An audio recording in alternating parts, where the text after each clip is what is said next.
guys, you're in a nutshell with me, Ina. Okay, may kakwentuhan na naman ako for this episode. Hindi po international student muna this time. Isa po itong Pilipino na pumasok sa Canada through direct hire. Ako medyo nagkaroon siya ng negative experience pagdating po niya dito sa Canada. Nagkaroon po siya ng problema sa kanyang first employer, but nakahanap po siya ng solusyon to leave that employer and start anew. At ngayon, masayang-masaya po siya bilang isang electrician sa British Columbia. Okay, papasok ko na po siya. Siya po ay si Ting Betito, pero palayo lang niya ang Ting. Ang full name na talaga ay Robert Ryan Ting Betito. Hi, Ting! Hi po! Ayan. O, tama ba sinabi ko? Tama po. Happy ka ngayon, pero hindi nung umpisa, no? Dahil medyo nagkaroon ka ng problema sa iyong unang employer. Yes po. Pero sa ngayon po, sobrang saya ko na po kasi kumbaga yun, nalampasan ko lahat ng struggle ko dito sa Canada na nag-uumpisa pa lamang ako dito. Ting did not come from the Philippines, no, when you moved from Canada. You were already working sa Saudi Arabia po siya for 4 years na. Opo. Okay. Una, briefly, ba't ka umalis pala ng Pilipinas? Why did you decide to go overseas? How was life back in the Philippines ba nung nandoon? Nag-work po ako before sa isang pinakakilalang beverage company sa Pilipinas. So, nag-earn ako ng magandang experience dun sa company na yon. Then one day, I decided to go abroad. Pangarap ko talagang makapagtrabaho sa ibang bansa. Then Saudi Arabia nga po yung pinuntahan ko. Okay. So 4 years po si Ting sa Saudi Arabia as an electrician, electrical technician for a beverage company. Opo. Okay. And then from Saudi Arabia, si Ting, gusto rin niya mag-explore na naman ng iba pang bansa. Canada ang tingnan mo. And he went through direct hire process. Okay? Sige nating i-explain mo paano yung naging prosesong pinagdaanan mo. Actually po, nung nasa Pilipinas pa po ako, pangarap ko talaga na mag-apply sa Canada noon pa man. Okay. Kasi nga kapag nagbabasa tayo doon sa mga website, yung mga patunay ng mga kababayan natin Pilipino na magandang maging worker dito sa Canada and nasusustain nila yung pangangailangan ng mga kamag-anak nila sa Pilipinas. So since nga na medyo yung experience ko, so nag-try muna ako sa ibang bansa like Saudi Arabia po. Kaya po nung nasa Saudi Arabia po ako, talagang pinush ko po talaga yung application ko papunta dito. Okay. Ang pinuntahan po ni Ting Bale ay I think this is the biggest government jobs portal, ang Canada Job Bank. Okay, dyan po sa Job Bank, meron po mga employers dyan na magsusponsor, magdi-direct hire and sponsor the worker from wherever going to Canada. Tama yun, di ba, Ting? Ganun ang nangyari sa'yo. Yes po, ganun nga po. Sige, I will not ask you na tungkol dyan sa mga paano yung anong papeles o yung mismong proseso ng pag-direct hire sa'yo. Sige, punta na natin. So, nakahanap ka na ng employer. Na-finalize na, sabi mo, dapat yung kontrata ninyo, di ba? Lilipad ka na. Meron ka ng flight the next day. And that's where the problem started. Can you share with us ano yung naging kwento mo dyan? Bali, approved na lahat. Working visa ko, working permit. Na-attach na yung visa ko sa aking passport papunta dito sa Canada. Then one day before ng flight ko, bigla nag-send yung employer ko dito, yung unang employer ko dito sa Canada na kailangan ko palang mag-work sa 3 kumpanya. Sa isip ko naman, nung nandun pa ako sa Saudi Arabia, ang akala ko, pagmamayari niya yung 3. Pero talaga pakaramdam ko nung nasa Saudi pa lang ako, is alam ko nang may mali. Okay. Sabi ko nga sa sarili ko, nagsinungaling sa akin yung employer ko. Kasi hindi niya sinabi sa akin yung ganong sitwasyon. Wala yun sa pinag-usapan nung, I guess, you are being interviewed. And yes po, wala. Your job description. Ang problema ni Ting, nilipad na siya kinabukasan, sa kanya nalaman. Opo. So, tumuloy ka pa rin? Tumuloy po ako kasi, ang nasa isip ko kasi talaga, ito yung chance ko na makarating sa Canada. Okay. Kaya nga sabi ko sa sarili ko, kung anong risk man yung pwedeng mangyari sa akin doon sa Canada, siguro kaya ko namang gawan ng paraan kasi may mga government institution naman sa Canada, lalong-lalo na meron naman tayong embassy na pwede akong humingi ng advice sa kanila kung ano yung mga possible na ways na pwede kong gawin para doon sa problema na yun. Okay, so, Ting arrived with a temporary work permit. Ano nangyari? 3 kumpanya daw ang papasukan mo. Paano ang naging scenario? Pag ang nangyari po noon, nung mga first week, 2 weeks ko, nandun ako sa main employer ko kung saan ako nakapirma ng kontrata. Then, kapag kulang ng tao doon sa kabilang company, pinapadala niya din ako doon. Okay, pero paliwanag sa akin iting full-time ka doon sa first employer, Opo, nagpo-full-time po ako doon. For 1 day, for example. Opo. May pagkakataon po na nag-full-time ako doon sa company na yon. Then, kapag may problema doon sa kabilang kumpanya, mag-out ako doon sa main employer ko, then magtatrabaho ako doon sa kabila. Mag-extend ako ng mga 2 to 3 hours. Walang bayad? Tinatanong ko sila kung paano yung bayad noon, hindi nila ako masagot. Oh, basically walang binigay na bayad, ganun ang... Oo, wala pang binigay na bayad. Oh, and how often would that happen? Ting na tipong pinapa-out ka doon sa original employers, papadala ka sa ibang kumpanya to work? Madalas po kasi ako lang po ang foreign workers na hinire niya as a process control technician. At sinaga po ni Ting yun Sinaga mo ng gaano katagal habang inaaral po niya kung ano ang pwede niyang gawin para makaalis dun sa sitwasyon na yun. Kasi hindi ka naman lang makaka-resign, diba? I mean, was resignation an option? Pwede pong mag-resign, kaya lang po, yung work permit mo is naka-designate pa rin doon sa employer mo. Oh, so parang you were stuck with that. Yeah, kasi ang LAMIA po, ang labor market impact assessment po ay is a closed work permit po siya. Hindi ka pwedeng magtrabaho sa ibang employer. That's why I asked my employer, bakit pinagtatrabaho niya ako sa ibang employer? Kaano niya yung employer B at employer C na pinapadala ka niya? Doon po sa employer B, kasosyo po ata siya. Oh, kasosyo siya. So parang ang usapan nila, mag-hire kami ng foreign workers na yung company na to mag-hire tapos pagtatrabahuin niya ako dun sa 3 kumpanya. Kaya ang sabi ko dun sa employer ko, dapat sinabi mo sa akin nung nasa Saudi Arabia pa ako para hindi ako nag-agree. Hindi tayo kasi sa totoo lang walang tatanggap ng ganun. Yeah, sa Canada, lalo na sa mga skilled worker. Oo. Okay, ano ang ginawa mo? So pinag-aralan mo paano ba ako makakawala dito? Anong nangyari? Yes po, nag-research ako anong pwede kong gawin, yung temporary foreign workers right, talagang binasa ko paulit-ulit. And then may mga institution nga ako na nilapitan, tanungin kung tama ba itong ginagawa ng employer ko. And then meron nga tayong isang kababayan na nagtatrabaho as settlement worker sa isang non-government organization. Umabot din ako ng 3 months doon sa aking unang employer. Then nangyari nga on that day na sinabihan ako, meron na kagad terminate, walang notice. Wala akong na-receive na notice na terminated na ako. Ang sinabi lang nila sa akin, may ticket ka na pauwi ng Pilipinas. Oo, teka, balikan lang. Rewind tayo ng konti, Ting. Medyo natunugan kasi, no? I-explain mo ng mabuti. Natunugan ng kumpanya nung employer ni Ting na parang he's working on something, na parang pinapacheck mo ba yung kumpanya? Ano yung... Opo. Oo nga po. Nakalimutan ko po sabihin sa inyo. Ano po. As an overseas worker po kasi, galing ako ng Saudi Arabia.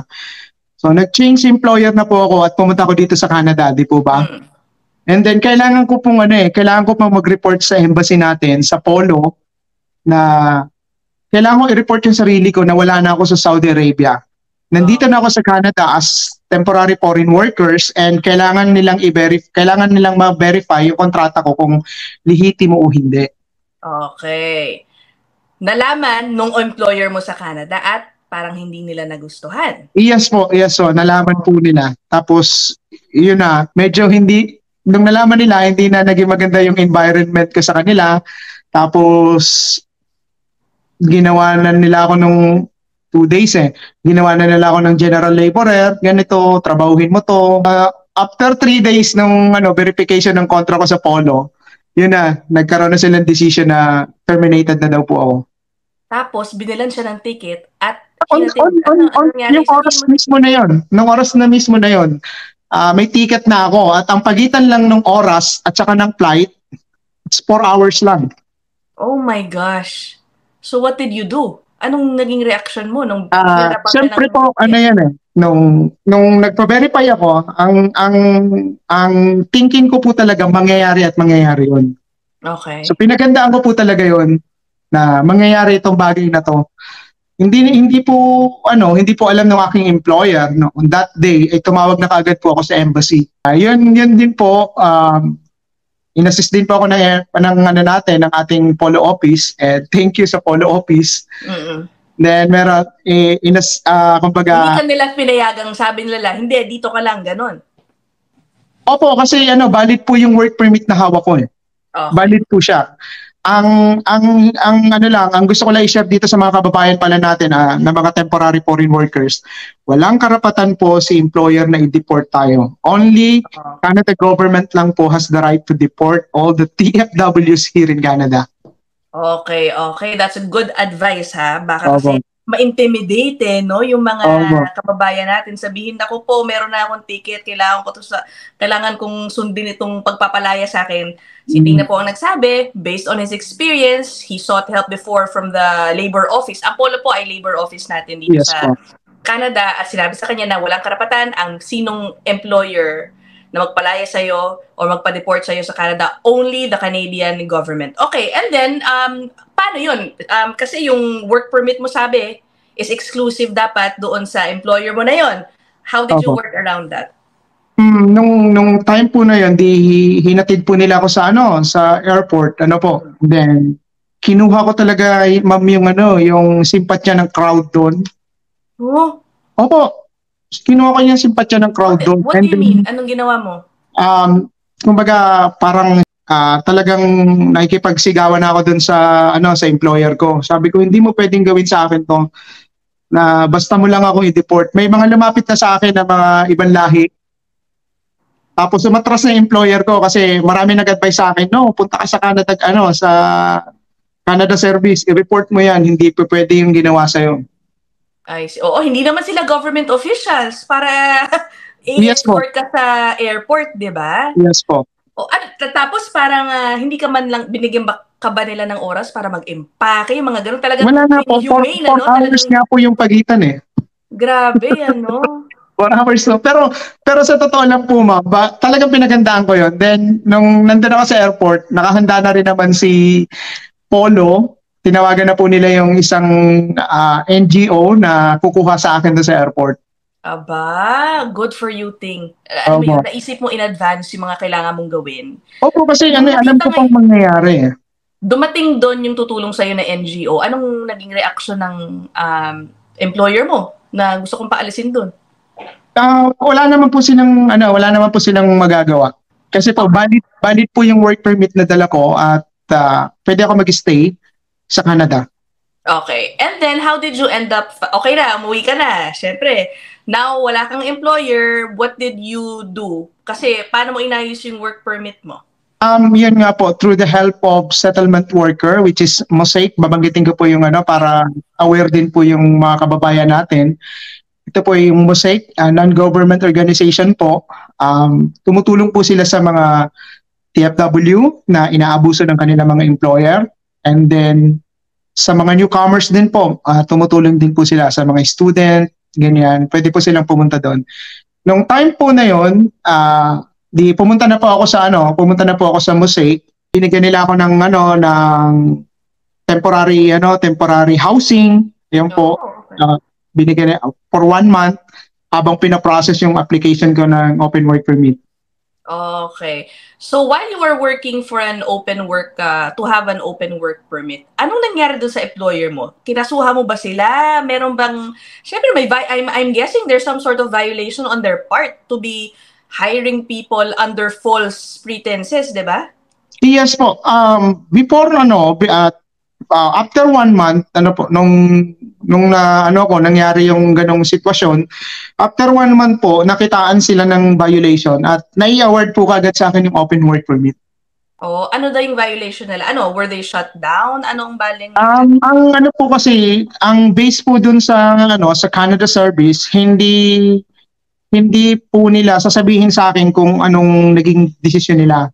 Oh. Pero ito pong huli, tumawag after 3 months, tumatawag sa akin yung employer ko at babayaran daw po nila yung kung gaano ako katagal na nagtrabaho sa kanila. Kasi yung sa severance pay, hindi nila binigay sa akin.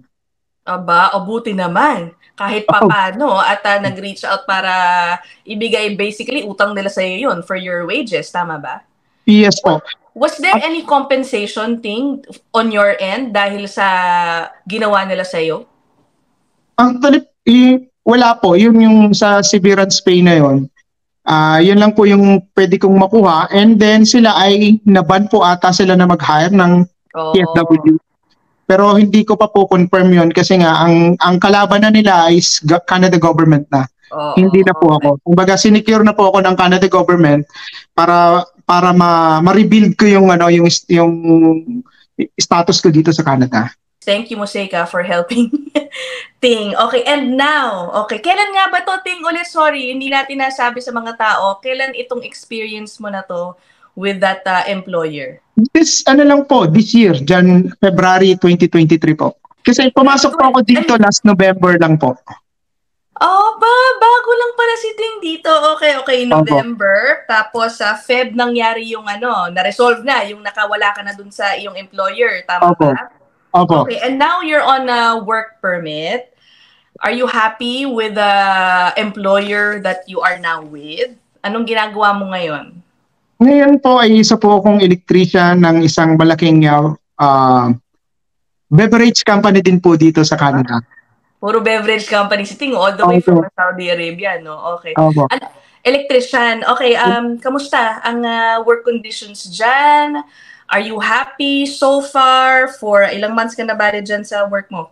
March, April, May, June. Kailan ka pala nag-umpisa dyan sa bagong work mo? Dito sa bagong work ko po, dito sa beverage company na to, last July 31 lang po. Meron pa akong previous na pinagtrabahoan as an open work permit. Kaya lang po, ngayong na-hire ako as electrician, ito na po yung naging ang kontrata ko na po kasi dito ay wala nang end of date, kundi permanent contract na po. Oh, okay. Congratulations, Ting. How are you liking it? Compared to Saudi Arabia, kasi alam mo, sabi po ni Ting, medyo maganda. Masaya ka na rin dun sa trabaho mo talaga sa Saudi, di ba? Yes po. Maganda yung position mo. Okay, how would you compare it now? Sa ngayon po, yung position ko ngayon at saka position ko dati, yung trabaho ko sa Saudi Arabia ay same na same lang po. Okay. Pero in terms of salary po, mas gumanda pa po lalo yung salary ko dito. Oo. Alam mo, inuulit-ulit ko to sa mga episodes yung mga trabaho tulad ng electrician, welder, alam mo napakaraming mga ganyan po sa Pilipinas, these so-called ordinary jobs, they are very well paying here in Canada. And I'm sure Ting, kakasabi nga lang niya, gumanda rin ang sweldo niya dito. How about your life outside work? How are you liking it? Nasa Surrey, BCC, Ting, British Columbia. Kamusta ka dyan? Okay po in terms of environment, napakalinis, maglalakad ka dito sa labas nang wala kang pag-aalinlangan kasi walang mga tambay.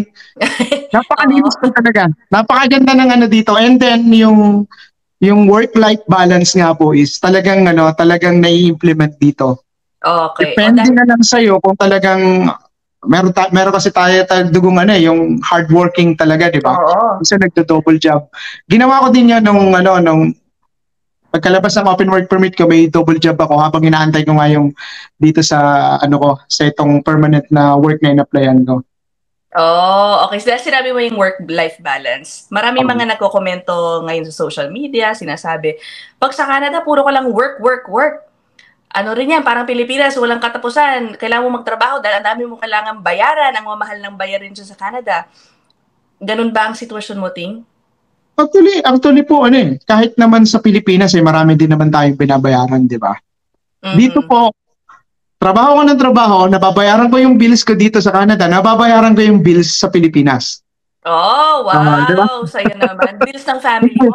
Pero biro po, mas malaki pa rin po ang naiipon ko.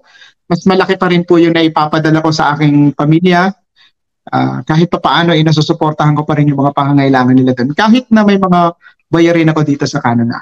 Oh, and you're not working double. Kumbaga, sabi nga ni Ting, just yung one job mo, no? Ngayon, sa ngayon po, dati, yung una ko, nagda-double job ako. Ngayon po, hindi na po ako nagda-double job. At sapat pa rin or kulang? Sapat na sapat, sobra-sobra pa po. Kasi ang electrician po dito is high-paying jobs. Yeah. Ayoko, nahiya naman ako, baka masyadong intrusive kung tatanungin ko kay Ting kung magkano ang sweldo niya. Unless, i-share niya or kung okay lang naman din kung hindi, Ting, because I know, syempre. Mas maganda naman po i-share natin kasi para ma-motivate natin yung mga kababayan nating, lalo na yung mga kapwa ko electrician, kapwa ko electrical technician na gusto makarating dito sa Canada. Ang sahod ko po dito ay 41 per hour. Oh my gosh, Ting. Wala akong calculator ngayon. 1,600 pesos per hour? Yes po, 1,600 per hour po. 40 ko na lang wag, 'di ba? 1,600 pesos per hour. Times 8. Times 8. Oo. Kung may go overtime pa si Ting, ang rate niya 41 times 1.5 yan, mga ganyan, 'di ba? Opo, every day ngayon is 10 hours. 10 hours per day ako kasi may extension akong 2 hours. Oh my gosh. With pay yun na, with overtime. Oo, yung may overtime siya, automatic na 2 oras. Ang rate niya doon ay mga 60 per hour. Yes po. Yes po. At take note guys, yung sinabi ni Ting na 41 ay kanyang starting. Tama po ba yun? Starting po yun. As electrician. Okay. Kung ikukumpara mo or kung i-imaginein mo na tinuloy-tuloy mo ang pag-electrician sa Pilipinas at hindi ka ng ibang bansa, anong palagay mo ang buhay mo ngayon? Naiisip mo ba yun na parang kung hindi ako umalis, ang buhay ko ganito, kukumpara mo ngayon? Malayo po kasi sa ngayon po kasi nung yung electrician ako sa Pilipinas, halos kumbaga anong tawag doon sa paycheck to paycheck kasi ako doon. Bills, tapos gastusin sa school ng mga bata. Parang nagtrabaho ka tapos halos wala na natitira sa'yo. Wala pa naman yung family ko dito. Nakapagpundar na po kahit paano. Nadagdagan na yung pundar. Pero nakabili po ako ng house and lot. Then meron na pong yung misis ko po ay may maliit na store. At nadagdagan pa po yung store na yon, medyo lumaki ng konti yung bigasan. Okay, bigas. Yun lang po yung yun po yung changes na simula na nag-start ako dito sa Canada. Sa Canada or sa Saudi rin, napundar mo na yon? Sa Saudi, hindi ko pa po totally na ipundar yung sa house and lot. Okay. Ang bilis naman, Ting, totoo. Ganun kalaking bagay yung paglipat mo dito sa Canada? Kung hindi ka talaga totally magastos dito sa Canada, malaki po yung may papadala mo sa Pilipinas. Oo. Anong gastos mo? Sige, pag-usapan natin yung gastos mo. Ang upa ko lang dito is $700 per month. Oh, wow. Anong space mo? Is it a small house already for you? Enough for you? It's lang po yun, private room. Okay. Basement type na private room. Kasi mag-isa ka pa lang naman. Are you planning to get your family in the future? Sana po, madala ko sila dito after 1 year. Ngayon po kasi wino-workout ko na yung provincial nomination. May mga documents lang po akong kino-complete. Then sana po bigyan ako ng chance na maging resident ng British of Columbia. Yes. Why not? I think you have a good chance because of your profession as an electrician. It's in demand. Yes po. Hindi ba? Oo nga. Ay nako. Tingnan nyo yung mga kapwa electrician ni Ting dyan sa Pilipinas. Dapat ba nilang i-consider? Kasi ang dami ngayon, alam mo naman, Ting, sa social media saying na wag na mag-Canada. Ang dami rin daw, Ting, nagsisialisa ng Canada. Dahil nga mahal daw po ang mamuhay dito. Totoo, may ilang umaalis, both foreigners and Canadians. Yung ibang kababayan po kasi natin hindi nila naiintindihan yung proseso ng migration. Di po ba? Ang migration ay go and out, 'di ba? In and out ng isang bansa. Syempre, kung hindi ka naman po talaga masaya doon sa lugar na 'yon, 'di ba? Bakit mo pipiliin doon? Di aalis ka, di ba? Correct. Pero kung yung gusto nyo, kung ako kasi hindi ako nagmamadali sa PR application ko. Kung gusto nyo, mabuhay pa rin kayo as like an overseas worker, trabaho, tapos padala, ipon, padala. Kung yun lang yung gusto nyong mangyari, mag-Canada po kayo. Kasi napakalaki po ng chance ninyo na umangat ng kaunti yung buhay kasi yung sa conversion pa lang ng currency ay lamang na po ang nasa Canada. Hey, well, Ting, thank you so much for sharing your story with us, and gusto ko yung mindset mo na kahit nahirapan ka nung una, ngayon, you recognize that the hard work at the beginning will all pay off. Diba, Yes, Ting? Oo nga. Okay. May gusto ko sabihin? Yun lang po. Dun sa mga kababayan natin na nangangarap dito sa Canada, try nyo po. Huwag po kayong mag-alinlangan na i-push nyo yung mga application nyo dito. Lalo na po dun sa mga skilled worker na katulad ko. Yung skills po ang binabayaran dito. Kung makikita nyo po pag sa mga job hiring, mas malalaki po ang sahod ng mga skilled worker, mas malalaki po ang offer sa mga ganitong trabaho. Ano ba yung mga skilled jobs? Yeah, katulad ko po. Welder yan, opo. Kasi dito, ang pagiging welder ay may category pa po yun. Habang tumataas yung category mo as welder, tumataas po yung sahod mo. Pati karpintero. Karpintero po, mas malalaki po mga sahod nandito. Kung i-compare mo yung karpintero sa Pilipinas, napakaliit po napakalaki po nung agwat nila.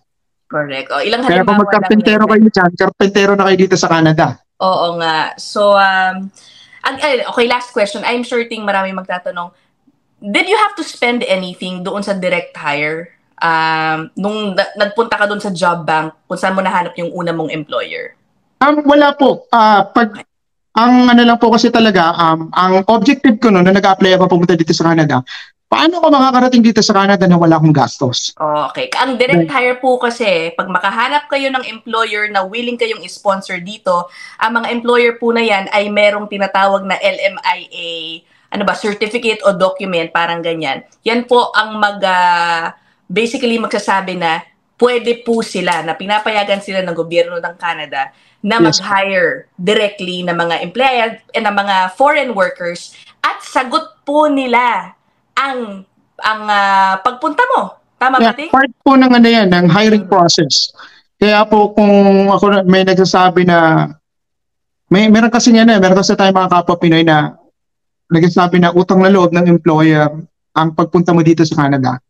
Hindi po. Part po ng hiring process yun. At kailangan nila sundin yun. Oo. O tingnan mo. Si Ting, bakit? O tingnan mo, siya pa ang nakaresulta ng pagbaba employer niya na nagdala sa kanya dito, 'di ba? Ngayon that abusive basically employer can no longer hire foreign workers because of Ting, 'di ba? Among others, I'm sure marami din po silang mga nabiktima. Kaya mag-ingat-ingat din po kayo sa mga ganyang employers. Study the employer's backgrounds very well, study your contracts. Ano pa, Ting, para maiwasan yung nangyari sa iyo, meron ka bang ma-advise sa kanila? Yun po, dapat alam niyo yung temporary foreign workers rights dito sa Canada. Kasi ayun, yun ang isa pang gusto kong i-share sa mga kababayan natin na hindi tinotolerate ng Canada government ang abuse ng mga employer dito sa Canada. Okay, thanks so much, Ting. Si Ting din po, i-follow niyo sa social media, Ting Betito on Facebook. At sa kanyang YouTube, nasabi niya, bubuhayin niya muli dahil medyo hindi raw siya nakaka-post lately. You can watch yung kanyang updates sa mga ginagawa dyan sa BC, sa kanyang Ulikba vlog. Talagang Ulikba, ikaw talaga. Okay, Okay, that's it for our episode. Maraming salamat, Ting. Maraming salamat din po at sa totoo lang po, ninervyos ako kasi syempre, isang inaandunong po yung... Ano ka ba? Nakakainis to. Wala yun. Pareho lang tayo. Pareho lang tayong mga ordinary citizens dito sa Canada. Who we hope, di ba? Pareho kami ni Ting, sana makatulong sa mga nagpaplano o nag-iisip magpunta sa Canada. So I hope you learn something from Ting's story and to help you decide. Diba? Bahala na kayo kung para sa inyo ang Canada o hindi. Okay, until the next episode. Bye guys! Bye-bye po!